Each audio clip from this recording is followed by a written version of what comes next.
back to another edition of the Prepper Recon Podcast. Our mission is to bring you great interviews with preppers from around the world so you can be better informed and better prepared for everything from a hurricane to the end of the world as we know it. Whether your plan is to bug out or bug in, CampingSurvival.com has all of your preparedness needs, including fish antibiotics, long-term storage food, water filters, bug-out bags, and first aid kits. Use coupon code PREPPERRECON for 5% off your entire order at CampingSurvival.com.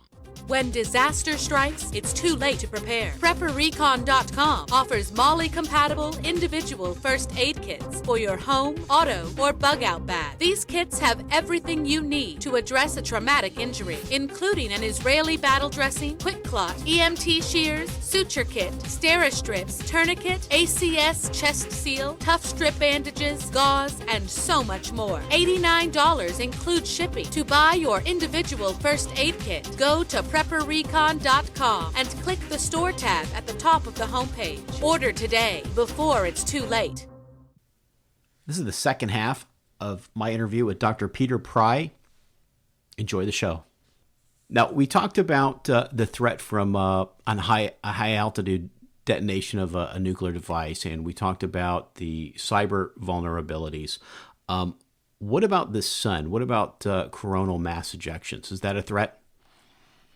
Absolutely. Some people consider it to be the greatest threat that we face because unlike the threat from man, it's inevitable. One can always argue endlessly about whether the Chinese, the Russians, the North Koreans, the Iranians, or a terrorist group would ever actually have the nerve or capability to do it. I think they need to be taken very seriously because I think that the bad guys have both the nerve and the capability to do a nuclear EMP attack. But one can disagree about that and endlessly argue about it. You cannot disagree with the fact that a geomagnetic superstorm like the 1859 Carrington event is going to happen again someday.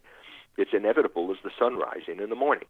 It's just a natural phenomenon. You cannot deter a geomagnetic superstorm. It is going to happen, and it's just a question of time. And we even have a pretty good idea of when, because these things happen on average about once a century. Now, they don't happen like clockwork once a century.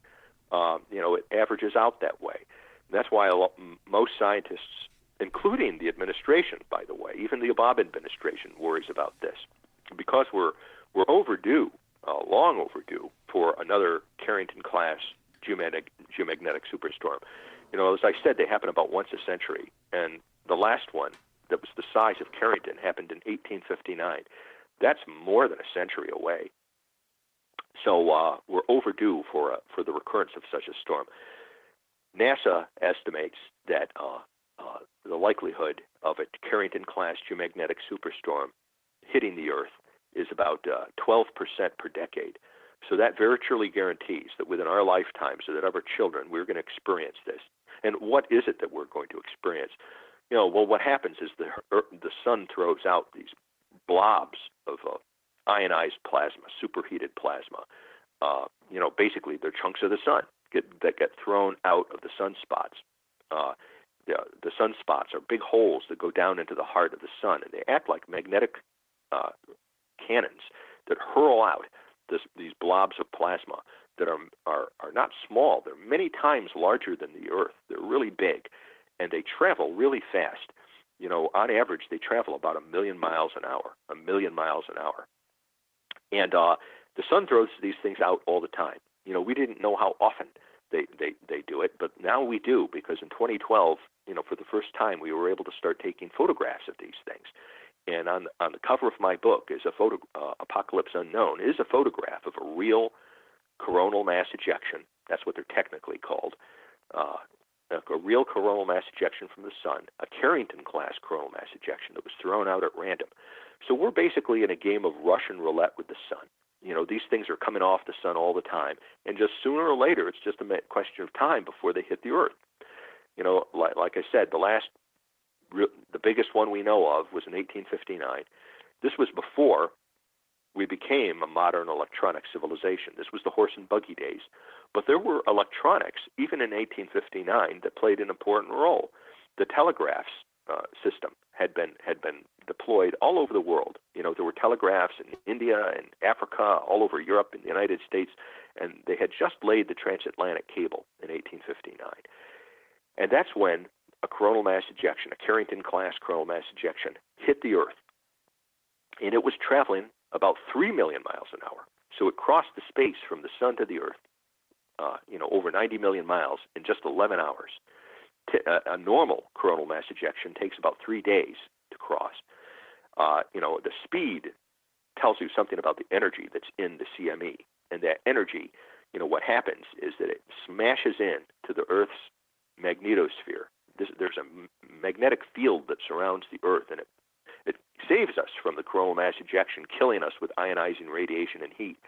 But in the process of saving us, the magnetic magnetosphere gets deformed by collision with the coronal mass ejection, and it wobbles around. And that wobbling, that movement of the magnetosphere causes a natural EMP to be generated basically everywhere on Earth, all at the same time. And it would collect, back in 1859 when that happened, there were fires in telegraph stations. The keys, if you look at the telegraph keys of the day, they're big, heavy, robust things, and the telegraph keys actually melted. There were telegraph cables burst into fire, and there were forest fires all over the place, because of the natural EMP, causing the telegraph cables to burst into flame. The pulse was so powerful that it reached miles down into the depths of the Atlantic Ocean and coupled with the just laid transatlantic cable and caused it to burn out. And they had to replace the Great Eastern, that was the ship that laid the cable in the first place, had to do it all over again, and they had to relay the transatlantic cable. It's called the Carrington event because a British astronomer at the time made the connection between this coronal mass ejection and the fact that they had this geomagnetic superstorm, which, by the way, it's unmistakable when you're experiencing a geomagnetic superstorm, because things like the aurora borealis was so bright you could read newspapers by the light of the aurora borealis in London at night, and the aurora borealis showed up on the equator, which it rarely does. So if those signs were to appear, aurora borealis basically being visible everywhere on Earth, and so bright you could read things by it at night, that's a geomagnetic superstorm. Of course, you don't have to look to the aurora borealis in our modern society. Back in those horse and buggy days, the loss of the telegraph didn't threaten the existence of civilization.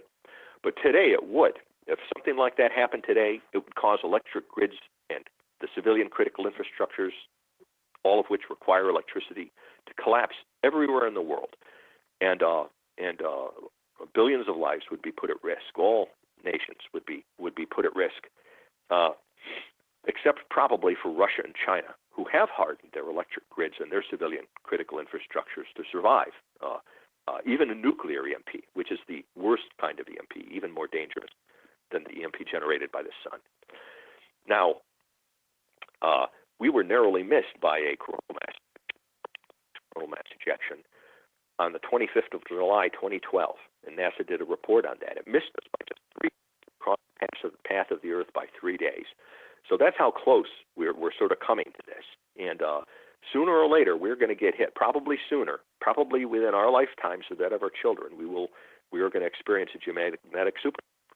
And this threat from the sun, and these threats from man, from the enemies of freedom in Russia, China, North Korea, Iran, among ISIS and Al-Qaeda, these bad guys who know how to exploit EMP to doom Western civilization, this is why I and a small number of other people have basically dedicated what's left of our professional lives to trying to protect the country and get us to do the right thing and protect the electric grid. It's when I thought about, well, what do I want to spend the rest of what's left of my life doing to try to do the most good I could for the American people, it was this.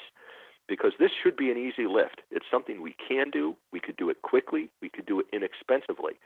And when I first started off trying to do this back in 1995, when I was still a young man, I thought we would accomplish it in a year. But little did I know that the politics of Washington are such that the main problem, was not just getting people to understand this threat. And the main problem was not going to be the cost or the technology, but it was going to be the politics of EMP, the politics of Washington. In the end of the day, the lawyers are going to get us all killed if they have their way. Well, that's pretty sad. Now, different people will give you different information about an automobile's ability to withstand an EMP. Would it depend on the strength of the bomb? And can you compare that? Is there a difference if it's a CME or an EMP and a super EMP? And then maybe can you briefly talk to us about what a super EMP is? Sure. And yes, it does depend on the strength of the bomb, and it depends upon the kind of EMP. An automobile is not directly vulnerable to the kind of natural EMP that would be generated by the sun. That's because we call that magneto-hydrodynamic EMP. Unfortunately, I'm going to have to get a little technical here in order to answer your questions. For shorthand, that's called E3 EMP, and it's a very long wavelength EMP.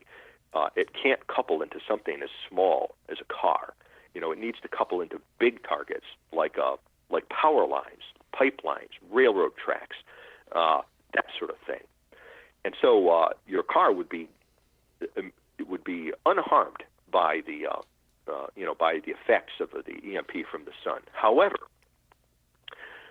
it would collapse the electric grid and all the other critical infrastructures, because they all depend on electricity, which means there wouldn't be any gasoline, or you'll only have enough gasoline as you had in your tank, because pumps at gas stations wouldn't work anymore.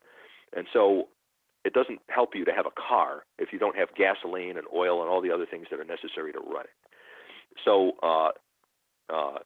now the nuclear EMP can stop your car and can destroy your car, because nuclear bombs put out, in addition to putting out E3, they also put out another kind of EMP called E1 EMP. It's a electromagnetic shock wave that is got a very short wavelength, and it's got enormous amounts of energy, thousands of volts concentrated in a very short wave. The wavelength of that wave, is about a half a meter, and so anything that's a half a meter or longer, will be coupled into by that EMP, and that includes your automobile. Now, the worst kind of EMP threat is from a super EMP nuclear weapon. This is the kind of thing that we think North Korea has, and we know China and Russia have. It's a nuclear weapon that's custom designed to basically create EMP.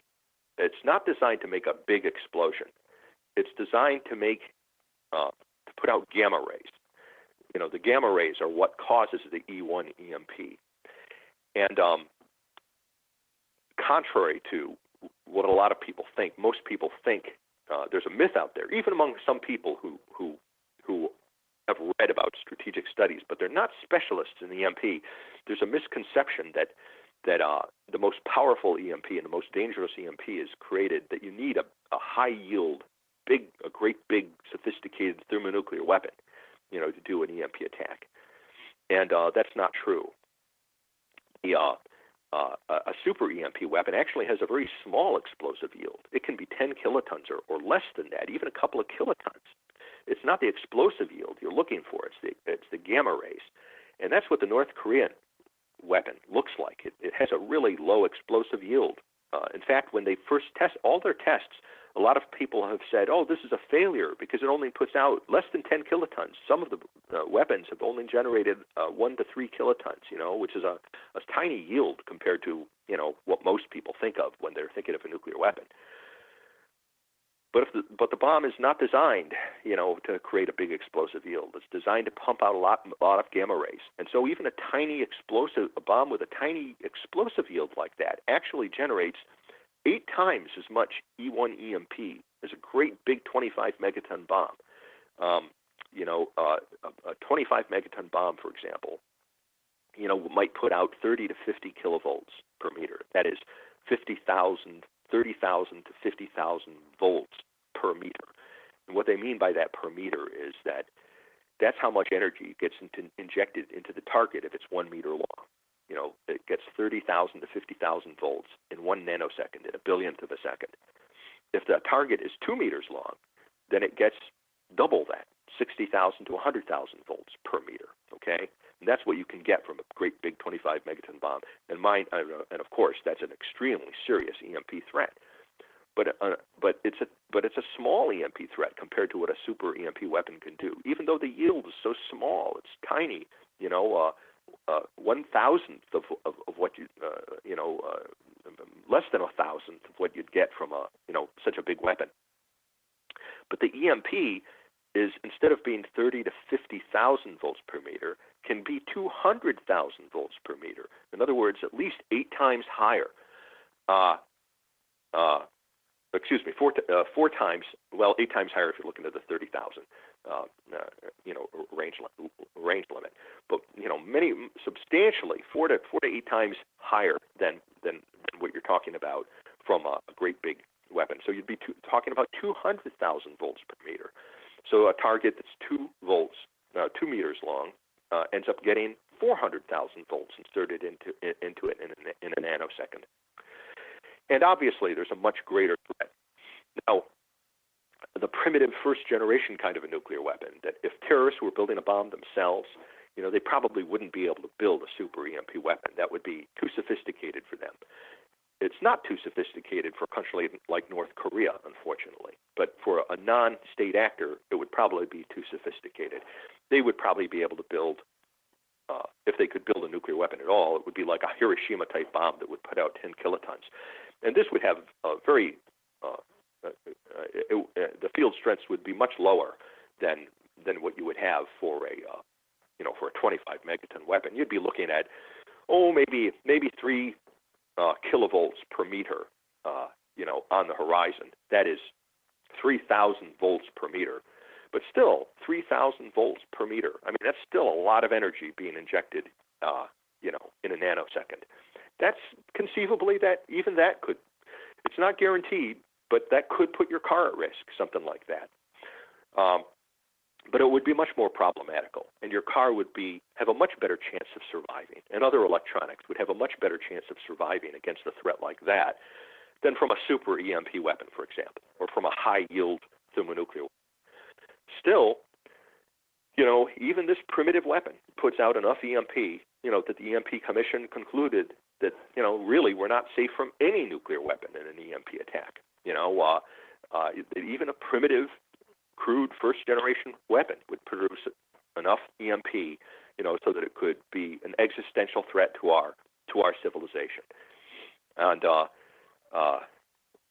so that's the story. So yes, there are differences between natural EMP and nuclear EMP, and within the realm of nuclear EMP, there are greater and lesser threats. Unfortunately, there is no threat from a nuclear EMP that is so small that we could basically feel safe and ignore it. Any nuclear weapon in the hands of terrorists could be used in this attack mode to threaten the existence of our civilization, which is why we need to do everything we can to ensure that they don't get their hands on a nuclear weapon. And North Korea will sell anything to anybody. Iran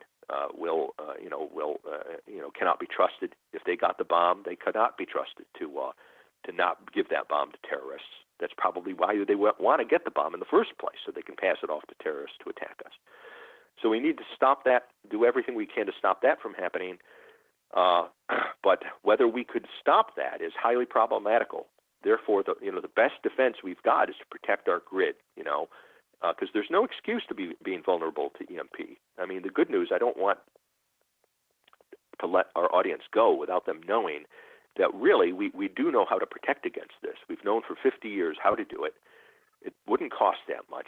The EMP Commission estimated it would cost about $2 billion to protect the national electric grid of the United States. $2 billion. That's what we give away in foreign aid to Pakistan every year. So if instead of giving money to Pakistan, and I don't even know why we give $2 billion a year to Pakistan. I mean, they're not a friend of the United States. They're a nuclear weapons state. They sheltered Osama bin Laden. But if we suspended foreign aid to Pakistan for 1 year and spent that $2 billion on the security of the American people, That would be a huge step forward toward protecting the American people from this existential threat. We could protect all the critical infrastructures, so we wouldn't even have to worry about this problem, probably for $10 to $20 billion.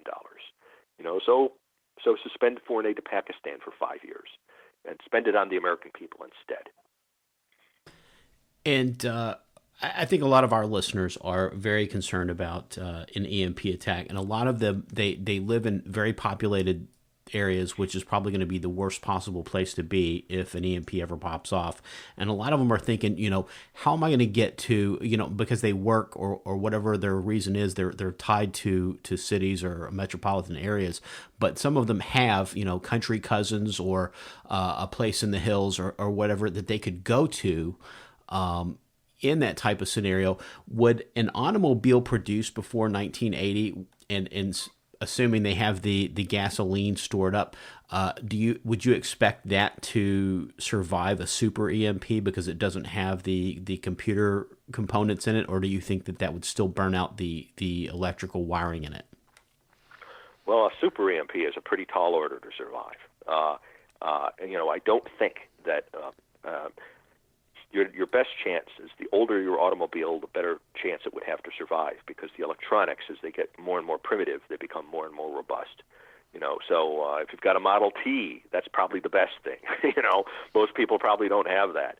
The older the better. But even when you're talking about that worst of all possible threats, I'm not sure, that I wouldn't be able to, I wouldn't count on that. I would have a automobile. I would shelter it in a garage. You can you can convert a garage into a Faraday cage. Some garages. One of the good things is, the E1 EMP, it can be stopped by a few inches of concrete or earth. So if you've got a garage that's made of concrete, and you've got a metal roof or a roof made of masonry, that would help it survive. So if you had the combination of a car that was hardened against EMP already, and then you put it in a safe place, if there's a place to park underground, an underground parking garage would be ideal. Because the E1 EMP is not going to get down very deep into the earth. You can make a metal garage yourself and customize it into a Faraday cage. If it's got a metal roof, metal door, you just have to make sure everything is electrically contiguous. That is, you can have a current will be carried. Think of it, use a garbage can, a metal garbage can as a model. If you had a metal garbage can with a tight-fitting lid, and you put a plastic bag, so that if you had electronics that you wanted to put in that plastic bag to survive, that metal garbage can, you think of that. That's your model for a Faraday cage. It's just a metal box, so that if you were to put a current in it, the current would go around everywhere, and it wouldn't enter into the object that you've put inside the can. So if you think of your metal garage, think if you had how can you make sure that all the parts will conduct electricity across every surface, so that the pulse can't get through anywhere. Even if you had a window in your metal garage, you could cover that with chicken wire and make sure the chicken wire is tied into the side, to the metal side, so it'll carry an electrical current. Have a metal door, design the metal door in such a way so that you've got electrical contact, so that you can get a current going that way. You don't need an old-fashioned car, by the way. Modern automobiles can be probably be protected against EMP to mitigate the effects inexpensively. There are Radio Shack or any electronics store will sell these things called Ferite tubes. They look like plastic tubes with a slit in them, and they're designed to go over the wires of your personal computers and other electronic devices, because the wires for your personal computers put out electromagnetic transients, and that can cause a problem if you've got too many wires, too much of a tangle of wire. And so basically what these Ferrite tubes are is they're flexible Faraday cages that are designed to protect wires. So if you for less than $100, you could get enough ferrite tubes to cover all the long wires. You don't even have to cover all of them, just the longest wires, anything that's more than a foot or longer, as a step. If you don't want to do it yourself, you could hire a mechanic and have him put the ferrite tubes in. I mean, the whole thing, they should be able to do it in an hour. So, for a couple of $100, you could probably get your car hardened against EMP, even a modern car, by using the ferrite tubes. You see, the reason that works is that the wavelength, the E1 EMP, even from a super EMP weapon, it can't directly couple into something as small as a microchip. It's got to find a pathway to follow to get to that microchip. And the most obvious pathway is the wires in your car. It'll couple into the wires, then follow the wires down to the chip and burn the chip out. And that's how your car gets destroyed.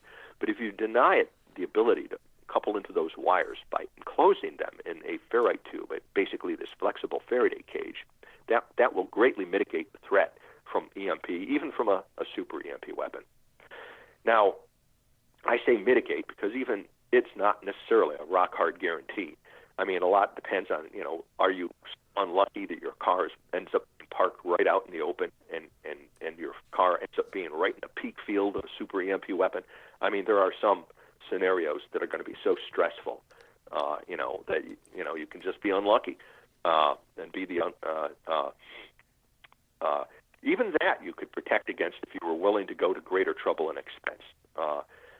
The next thing I'd be concerned about is there an electronic path from the metal body of my car, the metal frame, into the electronics?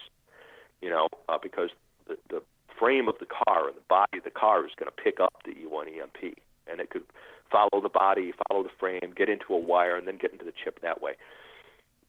It would be more costly, but you can electromagnetically isolate your engine compartment, by making sure that there's, put rubber, have rubber washers in between the, where the engine is, where the engine module is attached to the frame and body of the car. I mean, if you just think about that, so for the material cost would be trivial. The cost of rubber washers is nothing. It would be a lot of work, though, for some mechanic to have to put those washers in. Maybe not as much as one would think. But if you did that, I mean, in addition to the ferrite tubes, well, that would be a really hard car. And I think you could have confidence that would probably survive most of even the worst case scenarios.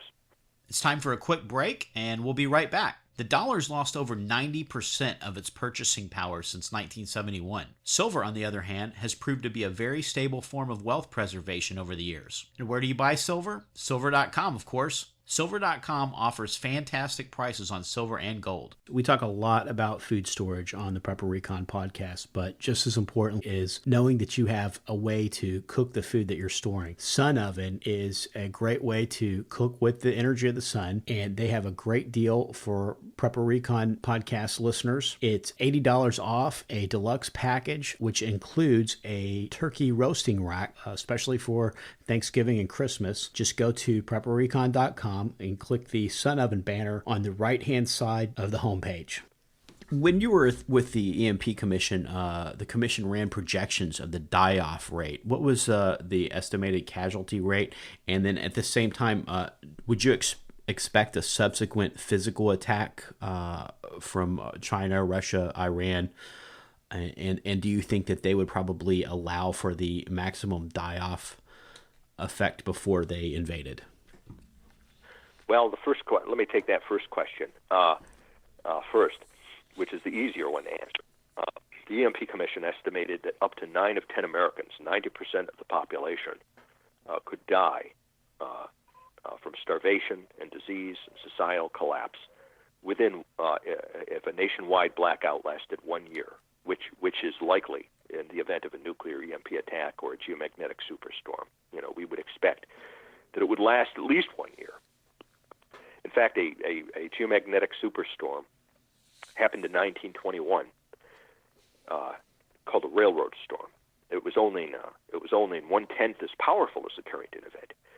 And the National Academy of Sciences estimated that geomagnetic superstorm, if it happened today, would cause a blackout that would last at least 4 to 10 years. 4 to 10 years, and yet 90% of the population would die within a year. So that assumes, it would last 4 to 10 years, or probably forever. So the casualties are that high because the EMP is a high-tech way of killing people the old-fashioned way, through starvation, disease, and, as I said, societal collapse. Let's think it through so people can understand how we arrived at that number.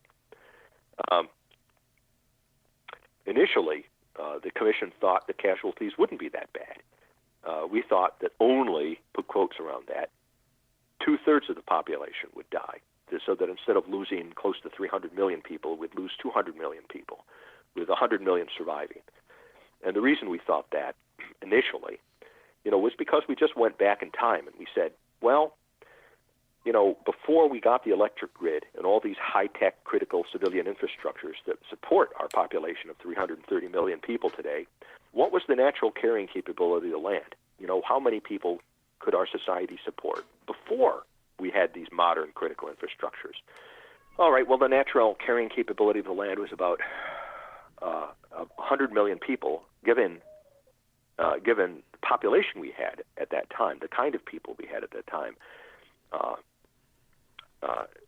It was pointed out that at that time, at the turn of the century, in 1900, about 75% of our population were farmers. And everybody who lived in America back in those days is today what we would call a survivalist.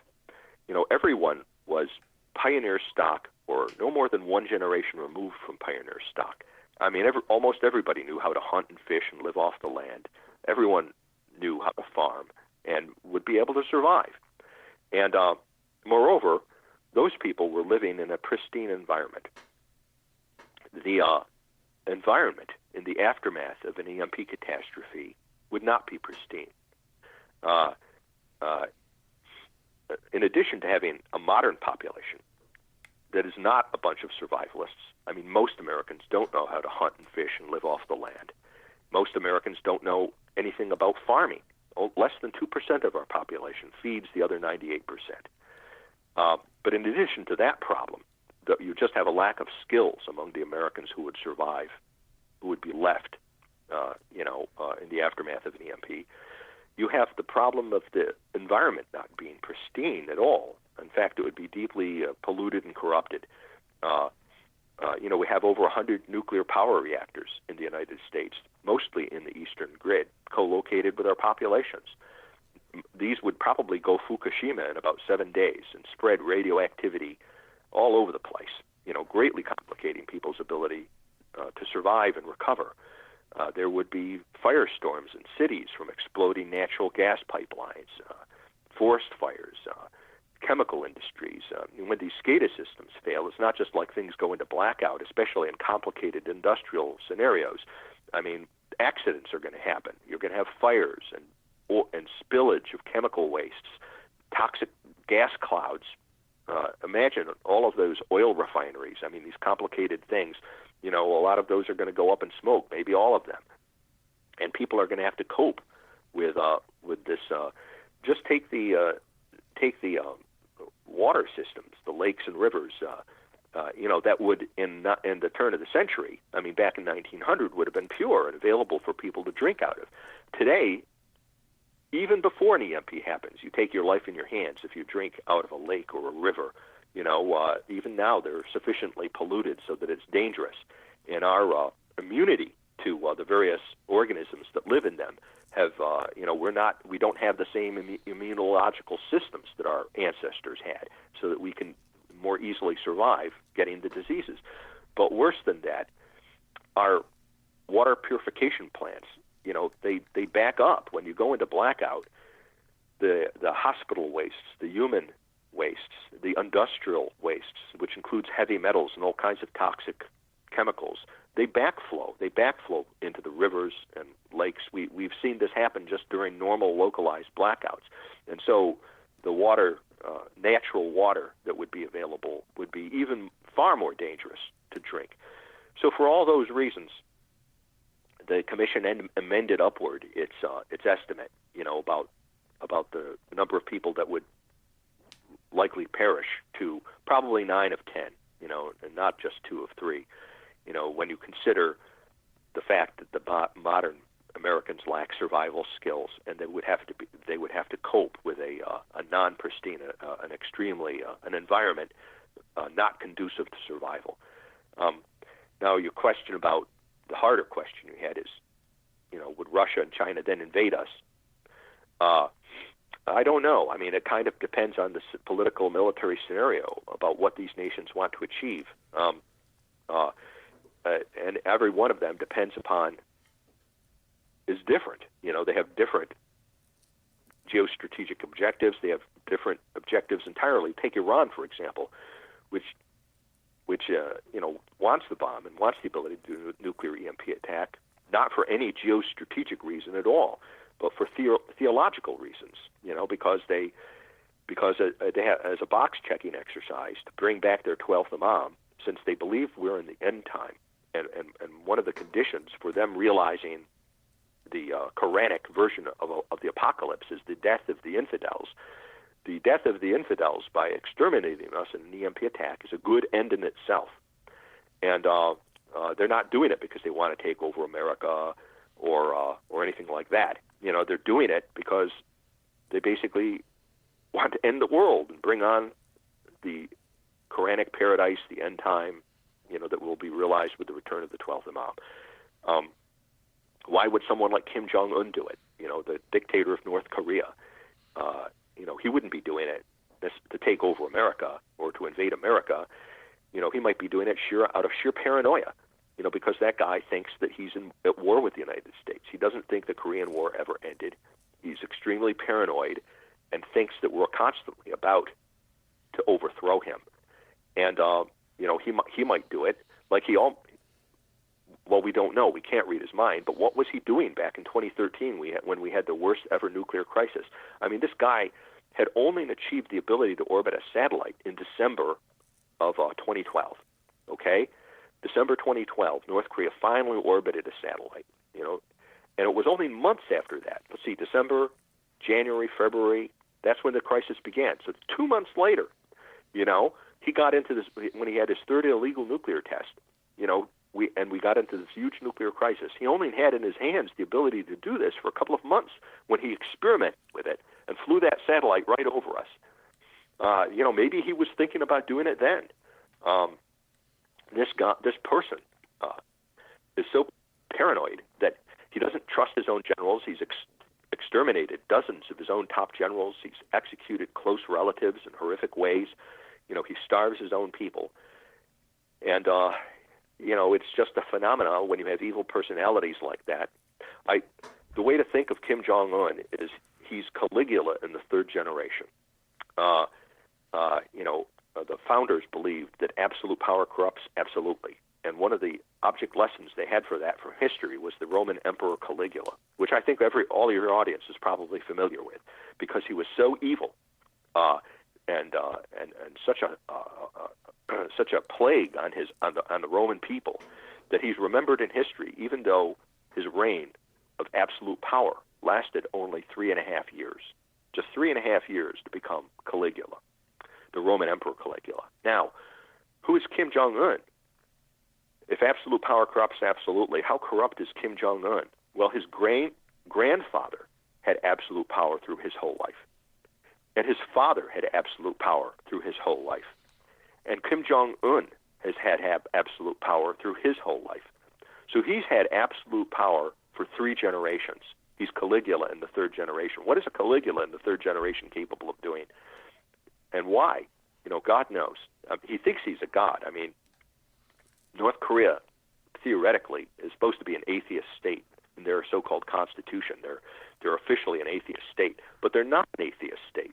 If you look at their propaganda, what we would call propaganda, their news reporting and the rest, they treat him like a demigod. I mean, we laugh about the fact that Kim Jong-un is always reported as is golfing a perfect game, and that he invented the internet, and he has all these supernatural abilities that when he's engaged in public speaking, it's often reported that a halo was seen around his head. I mean, he's treated like a god, and the problem with people that are treated like gods, just like Caligula, is they eventually come to think of themselves as God. What is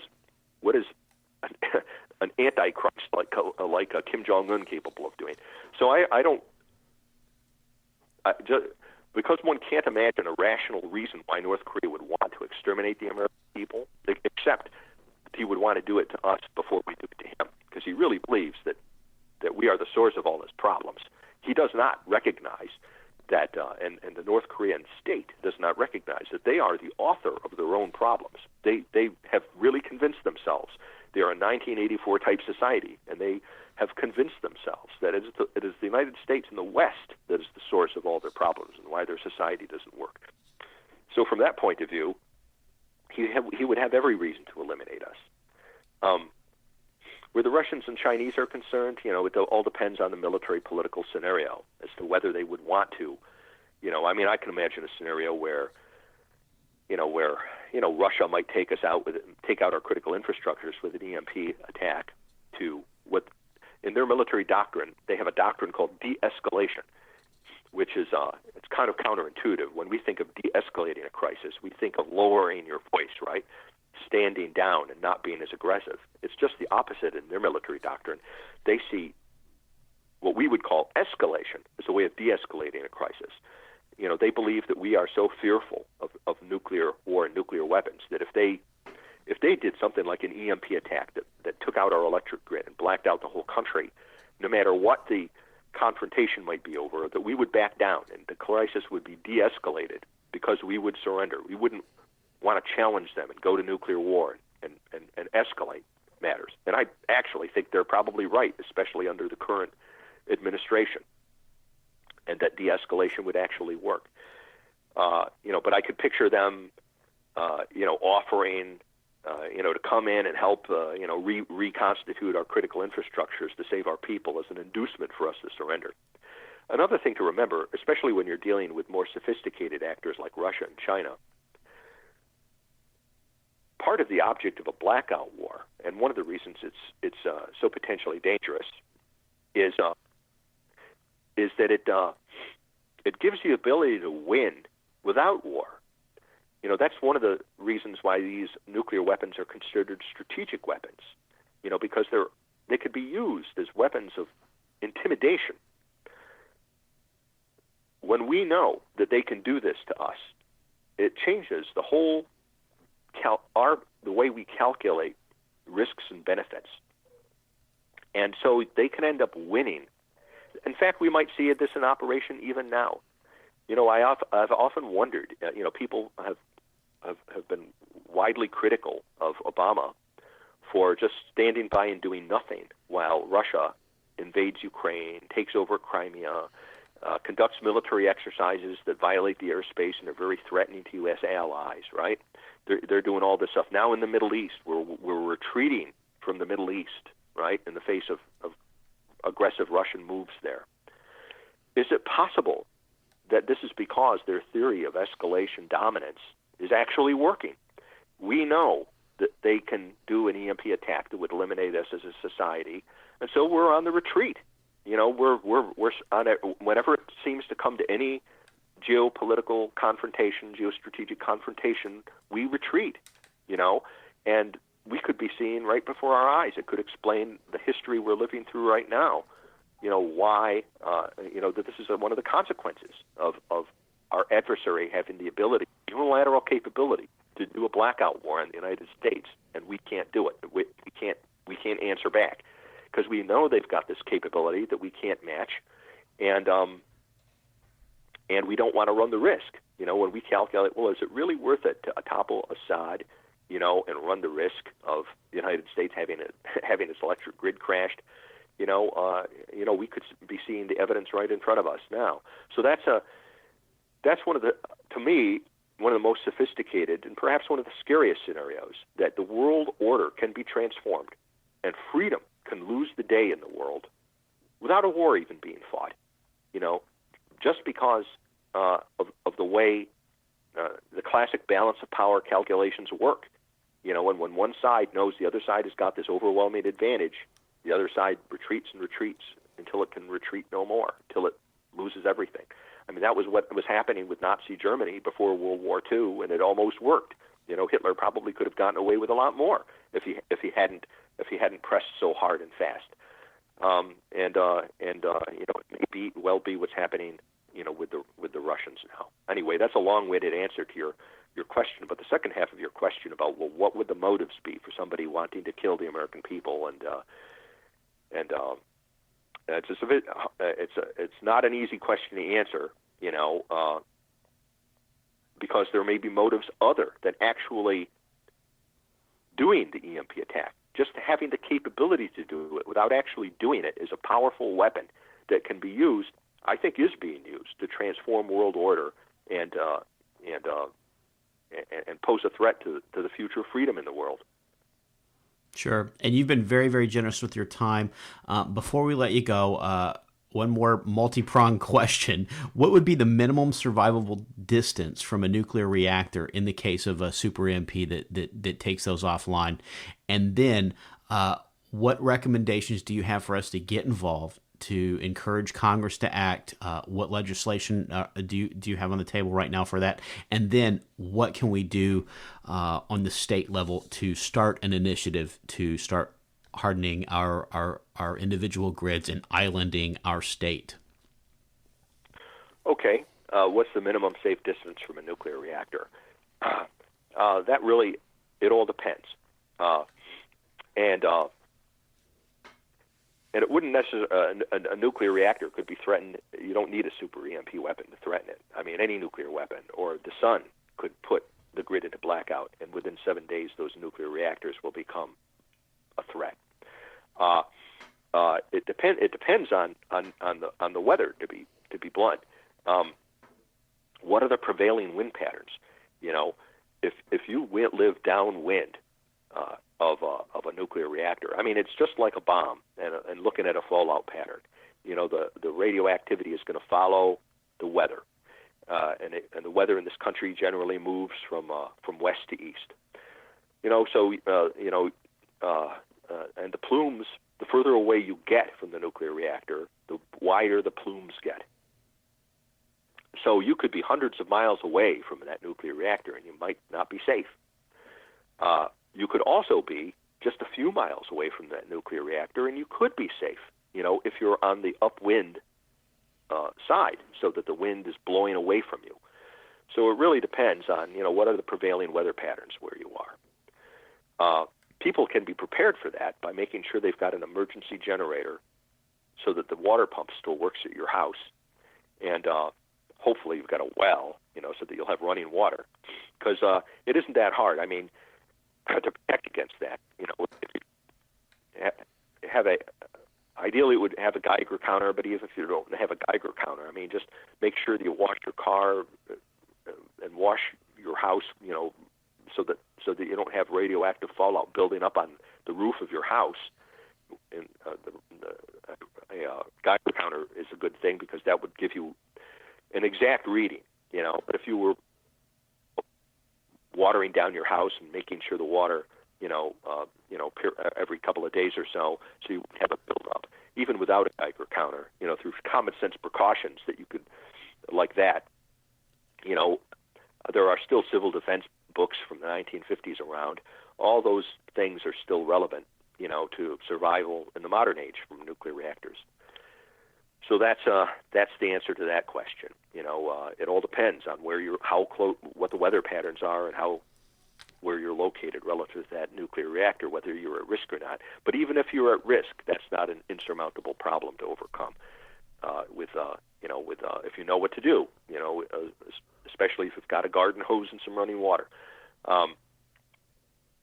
The next question, what we've got before Congress, the best thing to do would be to make sure that your employees at the federal government, your senators and your congressmen, who you pay for and who are supposed to work for you, do their jobs and protect your electric grid and your society so that you don't have to worry about watering the nuclear radiation off of your house. The best thing is to make sure that never happens in the first place by hardening the grid.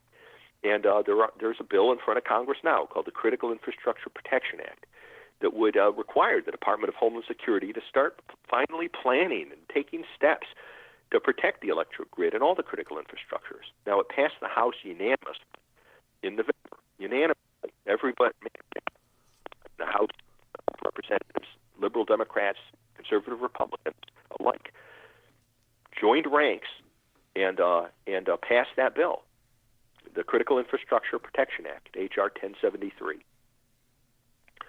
And it's now sitting in the Senate, waiting for action by the Senate. Don't let it die in the Senate. They can pass it. If they pass it before Christmas, it'll be a giant step.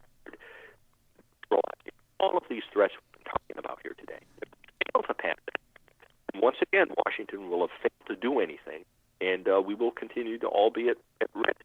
The existence of the society will continue to be at risk, and you will have to be thinking about, well, how do I keep water going into my garden hose so I can keep radioactivity from building up at my house, and how do I feed and protect my family? Wouldn't it be much easier to not have to worry about those things by getting the grid protected in the first place? So I would urge your senator and your congressman to pass the Critical Infrastructure Protection Act. I would urge them to join the EMP caucus, which is chaired by Representative Franks, a Republican, and Yvette Clarke of New York was a liberal Democrat. So we've got a bipartisan caucus that every member of the Congress should belong to. At the state level, I would contact my. I'd tell my utilities, that you're concerned about man-made and natural EMP, and you would want them to protect themselves. They will probably tell you they're working on it. Don't trust them. They probably aren't.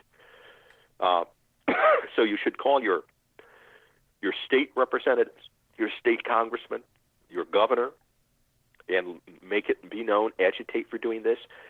You might want to take the initiative yourself.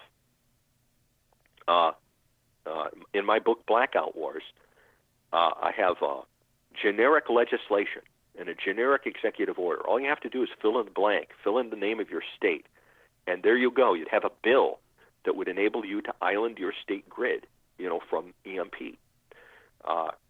All a governor would have to do is fill in the blank and fill in his state, and he'd have an executive order. So the governor of your state would be able to protect your state from EMP. And, democracy doesn't work unless the people make it work. And you'd be amazed. A lot of people think, you need lots of one determined person can really work miracles. In all these states where we made progress, we didn't start off with some big mass movement. We started off with just a handful of determined people. And there are people with courage that work in these state legislatures and in the Congress, too, everywhere. There are good people in our government still, and they can be found. And, we've done it in Maine, in Virginia, in Florida, in Arizona. You can do it, too, in your state. You don't have to wait for Washington, and you don't have to have your state be vulnerable. And if you can't make progress at the state level, or even if you can, you should also take personal responsibility. Everybody is their own, line of defense of last resort. And we should all, try to make sure that we are protecting our families and our communities.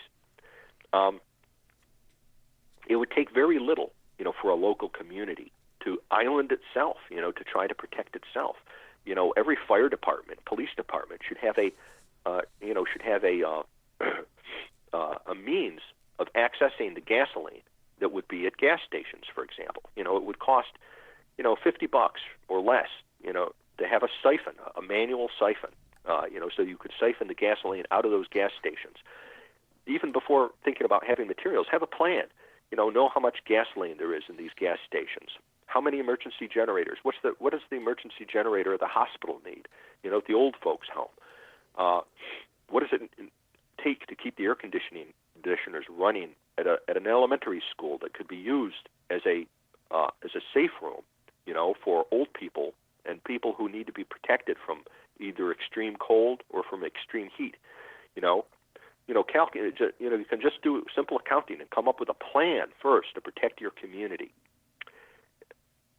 and then looking at the resources that are available locally. How much food have you got? How much gas is in those storage concerns around the gas stations?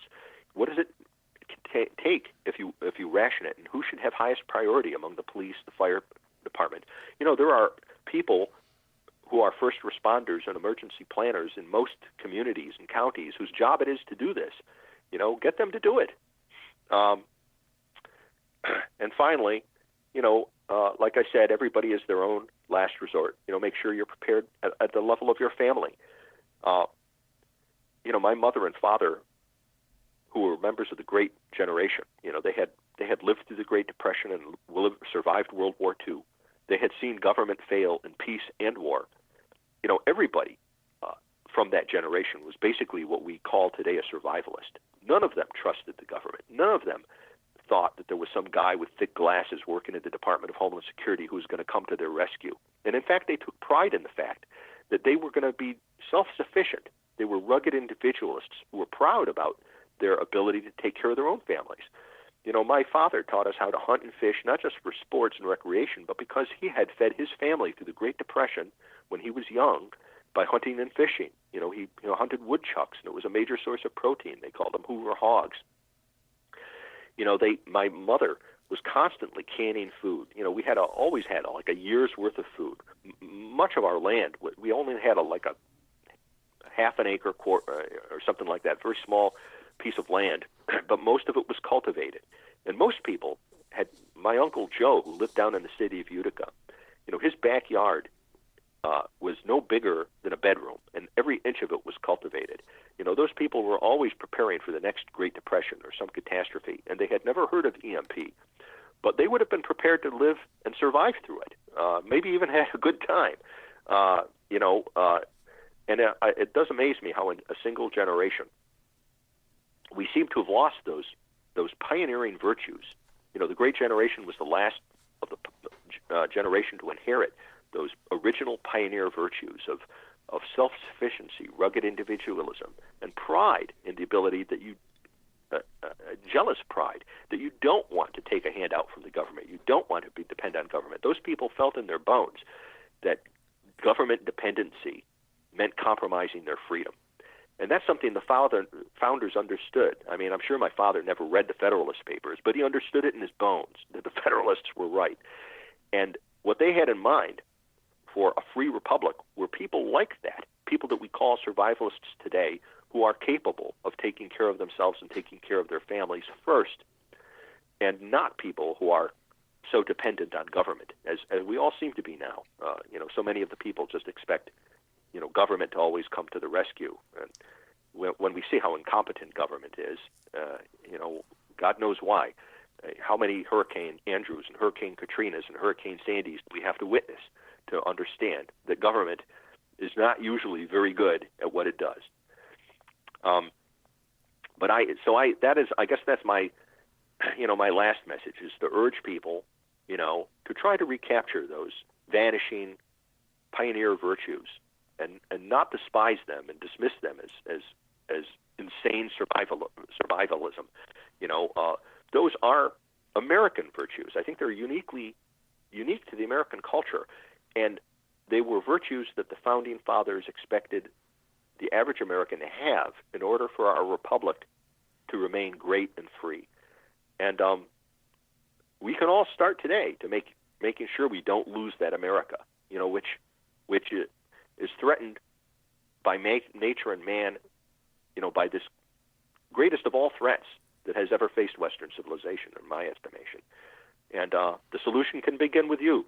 So just by listening to this radio show, you've become part of the solution today. So I hope you can do more and do more to solve this problem. And Dr. Pry, what's the best place to find Blackout War?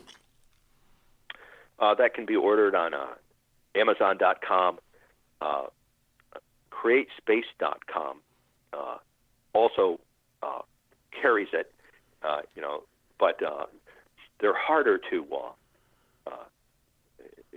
it's harder to find through createspace.com. I prefer if people could figure it out and order it that way. It helps my EMP task force out more if people directly were to order it directly from createspace.com. But I do have to admit, they're not user friendly. The easiest place to find it is Amazon.com. Well, thank you very much for taking time to join us today. Well, thank you so much for having me. I greatly appreciate the opportunity to address your audience on this esoteric but vitally important subject. In the days of Noah, Book 3, Perdition, a global empire arises like a phoenix from the ashes of the world that was. The emerging order is unified by a new global currency and a single world religion, which are mandated by an imposed UN treaty. In the interest of unity and peace, a zero-tolerance policy for dissenters is enacted and strictly enforced. Hunted down like common criminals for daring to resist the state, Noah Parker's group will have to rely on faith and wits to endure the powers of darkness which are quickly consuming the earth. Buy your copy of The Days of Noah, Book 3, Perdition, by best-selling author Mark Goodwin in paperback, Kindle, or audio edition from Amazon.com today.